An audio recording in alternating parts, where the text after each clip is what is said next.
गर्मियों के मौसम में लूज मोशन की वजह से बच्चे परेशान हो जाते हैं। उनको ऐसा क्या खिलाएं और क्या ना खिलाएं ताकि उनकी रिकवरी जल्दी हो, इस विषय में बात करने के लिए हमारे बीच में है child specialist doctor Manoj Mittal ji. Doctor साहब प्लीज बताएं कि दिनचर्या कैसी हो और खान पान कैसा हो, प्लीज। बड़ा अच्छा आपने सेशन अरेंज किया राजी।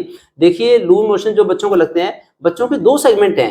एक तो वो बच्चे जो 6 महीने से छोटे हैं, माँ का दूध ही पीते हैं केवल, तो उनमें माँ का खान पान मैटर करता है। दूसरे बच्चे वो जो 6 महीने से बड़े हैं, जो ऊपर का खाने पीने लगे हैं। अगर बच्चा 1 2 3 साल का है जो ऊपर का खाता पीता है, एक तो ऐसा खाना ना दे जिससे कि लूज मोशन ज्यादा बढ़ जाते हैं। जैसे आम अगर ज्यादा देंगे तो लूज मोशन बढ़ेंगे, पपीता देंगे तब भी लूज मोशन ज्यादा बढ़ेंगे। हाई ग्लाइसेमिक इंडेक्स वाले फल ना दें। फिर इसके बदले में क्या दें? देखिए, आयुर्वेद की स्ट्रॉन्ग रिकमेंडेशन है कि दुनिया का सबसे अच्छा फल जो कि लूज मोशन में बड़ा ही सहायता करता है, यह है बेलपत्र। इसका रस निकाल के दे सकते हैं हम लोग। बेलपत्र का जूस दे दें, थोड़ी मिश्री मिला के दे देंगे।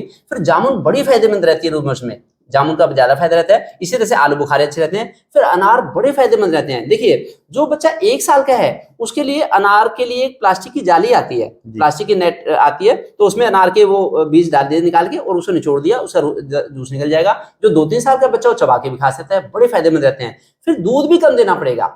जो 1 साल का बच्चा है, 1 साल के बच्चे को ऊपर का दूध दिन में 1 ही बार देना है केवल। अगर बार बार दूध देंगे तो उससे भी ऑस्मोटिक बर्डन बढ़ेगा इंटेस्टाइन के ऊपर। जो आते हैं इनके ऊपर ऑस्मोटिक लोड बढ़ता है और फिर लूज मोशन ज्यादा होते हैं बार बार। इसलिए दूध भी कम दें। माँ का दूध जितना मर्जी पिए बच्चा, लेकिन ऊपर का दूध 1 साल के से बड़े बच्चों को 1 बार, अगर 9 महीने का बच्चा तो दिन में 2 3 बार ऐसे कर दें। इसके बदले में छाछ दे सकते हैं, छाछ फायदेमंद रहेगी। बाकी तो हरी सब्जियां, जैसे कुछ सब्जियां स्टीम करके भी देते हैं। मान लो खीरा है, ककड़ी है, स्टीम करके दे दी। बाकी सब्जियां दे दें। सब्जियों में शुगर कंटेंट बड़ा कम होता है, तो इसलिए इनसे बच्चे को फायदा रहेगा। मौसम के फल जैसे तरबूज वगैरह भी दे सकते हैं। अगर खान पान का ध्यान रखेंगे तो रिकवरी बड़ी जल्दी होगी। उसके अलावा जरोजदी की दवाइयां जैसे प्रीबायोटिक्स होती हैं, तो ये प्रीबायोटिक्स भी दे सकते हैं, जिससे कि उससे बंधे हुए मोशन आएंगे, फॉर्म्ड स्टूल आएंगे और ज्यादा वाटर लूज नहीं होगा। एक जरोजदी का ओआरएस आता है, केवल 10 रुपए का शैशे, जो अगर बच्चे को देंगे तो उससे हाइड्रेशन एकदम ठीक होगा बच्चे का, और बच्चे को डिहाइड्रेशन होगा नहीं तो दाखिल करने की भी नौबत आती है। इसी तरह से नारियल पानी भी दे सकते हैं, नारियल पानी से भी हाइड्रेशन जल्दी ठीक होगा।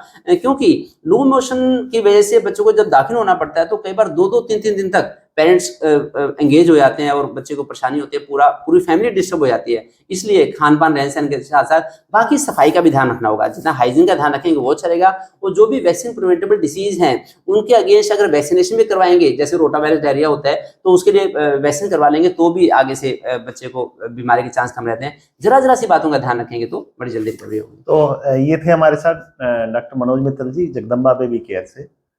आपके विचार और आपकी क्वेरीज का स्वागत है। नीचे दिए नंबर पे आप संपर्क कर सकते हैं। धन्यवाद। देखिए, छोटी छोटी बातों का अगर ध्यान रखेंगे तो कई बार हम बड़ी परेशानी से बच जाते हैं। तो इसलिए शुरू में ही अगर हम अच्छा प्रॉपर उसका खान पान ऐसा रखेंगे तो हम बड़ी सारी बीमारी से बच जाएंगे। धन्यवाद डॉक्टर।